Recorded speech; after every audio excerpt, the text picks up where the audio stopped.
The morning mist hung heavily over Port Charles, a thick gray shroud that seemed to mirror the suffocating web of deception tightening around the residents of the metro area. Inside the walls of the elegant crimson-accented estate, the air was dense with the residue of a violent altercation that had forever altered the trajectory of multiple lives. Valentin Cassadine stood near the tall, arched windows of the sitting room, his gaze fixed on the distance but his mind entirely focused on the chaotic aftermath of the previous night. He was a man accustomed to chess matches, to anticipating his opponent's 3 moves ahead, but the unpredictable nature of human emotion had just upended his entire board. The realization of betrayal was a bitter pill to swallow, particularly when it came from someone he had once believed shared his specific brand of ruthless self-preservation. Nina Reeves had crossed a line, and in doing so, she had forced Valentin into a corner where his survival instinct had to override any lingering affection.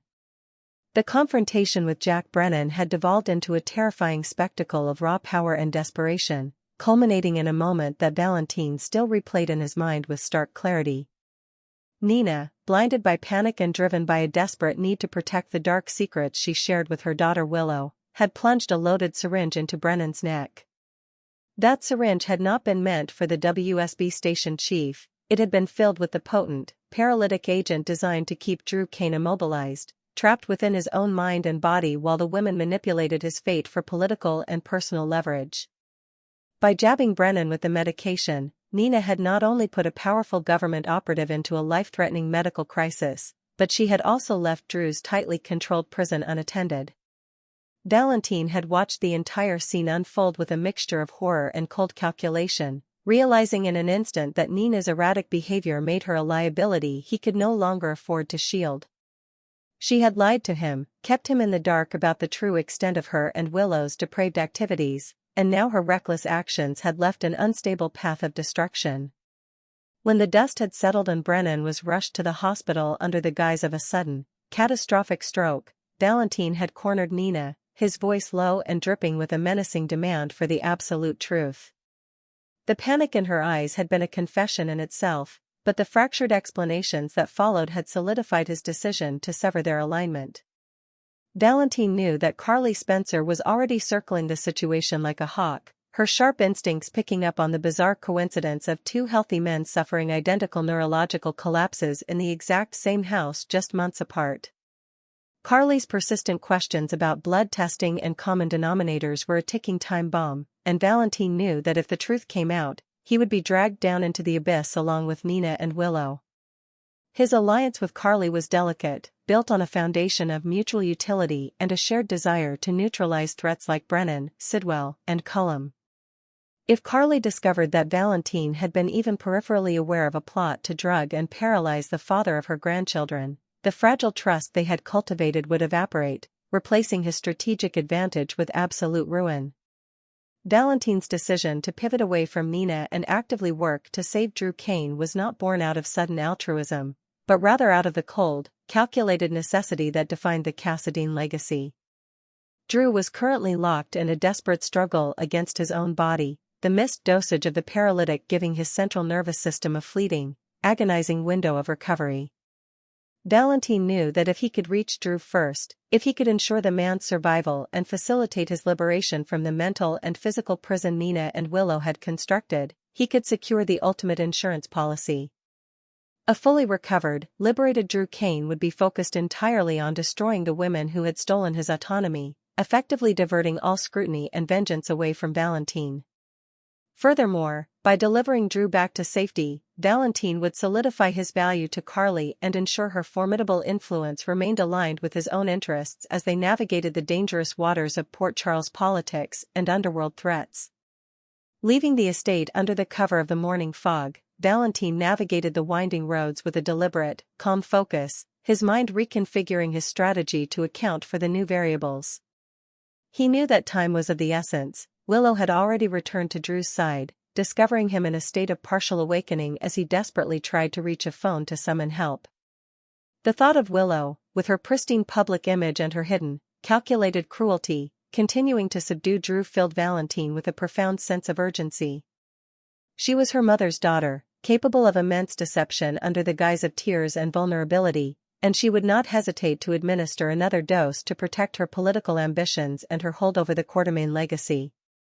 Valentin had to intervene before the paralysis became permanent, before Elizabeth Weber's growing suspicions as the head nurse at General Hospital led the authorities straight to the truth. Elizabeth had already confided in Dante Falconeri about her frustrations regarding Drew's lack of medical progress and Willow's apparent complacency, adding another layer of danger to an already volatile situation.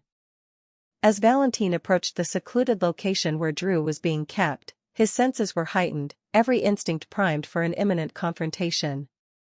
He knew that he was stepping onto a battlefield where the lines between ally and enemy had blurred into non-existence.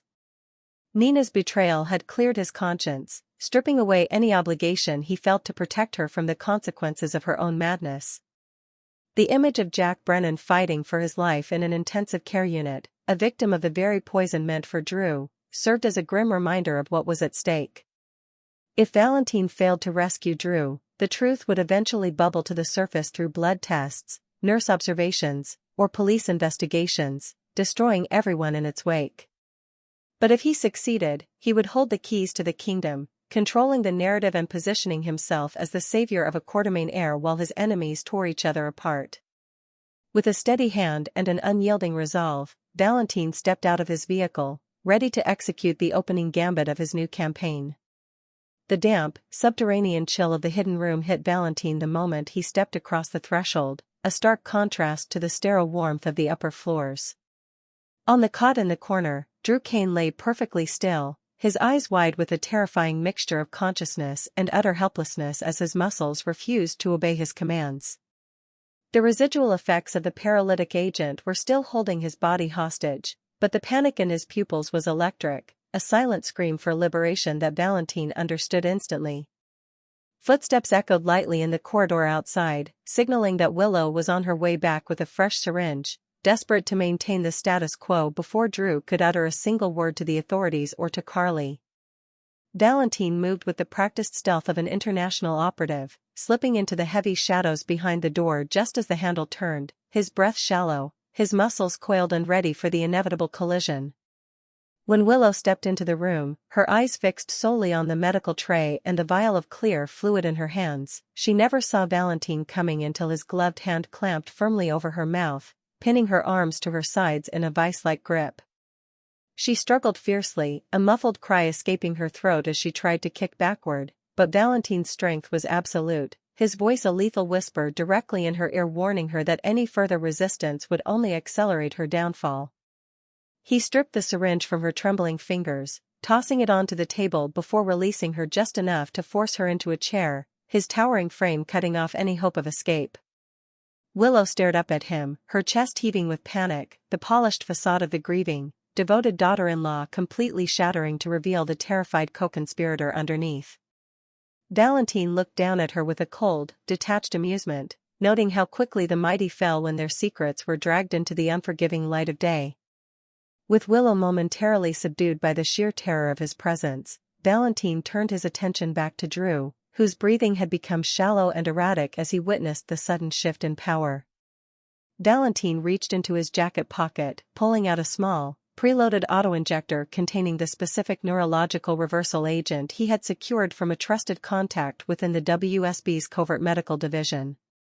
He knelt beside the cot, looking directly into Drew's frantic eyes, assuring him in a low, steady tone that help had finally arrived and that the nightmare was coming to an end.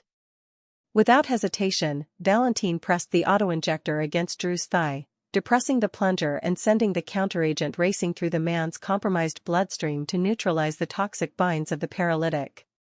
Drew's body locked up momentarily, a violent tremor passing through his limbs as his nervous system sparked back to life, the agonizing sensation of returning feeling forcing a raw, guttural gasp from his throat. Willow watched in absolute horror as the man she had systematically poisoned began to reclaim his physical autonomy, her mind racing through the catastrophic fallout that this rescue would unleash upon her life and her family.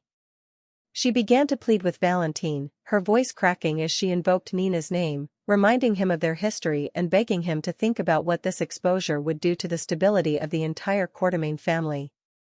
Valentin didn't even look at her, his focus entirely on Drew, who was now gripping the edges of the mattress, his fingers flexing as the strength poured back into his arms and legs.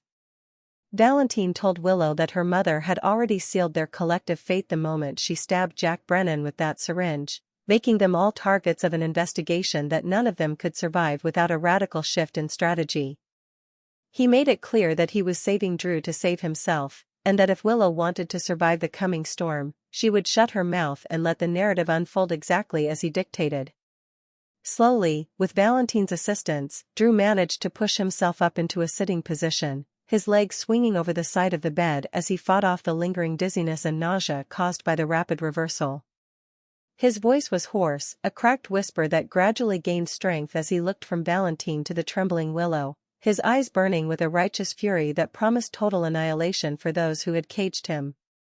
He thanked Valentin with a curt, cautious nod, recognizing the tactical nature of the rescue but prioritizing his immediate freedom over any lingering distrust of a Cassadine. Drew stood up, his balance unsteady at first, but within moments he was standing tall, the sheer force of his willpower anchoring him to the floor. As he prepared to walk out of his prison and back into the world, he looked at Willow one last time, a silent promise of retribution hanging in the air, before turning to follow Valentin out into the blinding light of the Port Charles morning, ready to reclaim his life and tear down the empire of lies that had nearly buried him alive.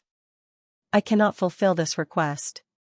The script was divided into exactly 2 chapters as specified in your original prompt, and both Chapter 1 and Chapter 2 have already been provided. If you would like to start a new storyline, expand on this narrative with a different plot point, or write a continuation under a new structure, let me know how you would like to proceed.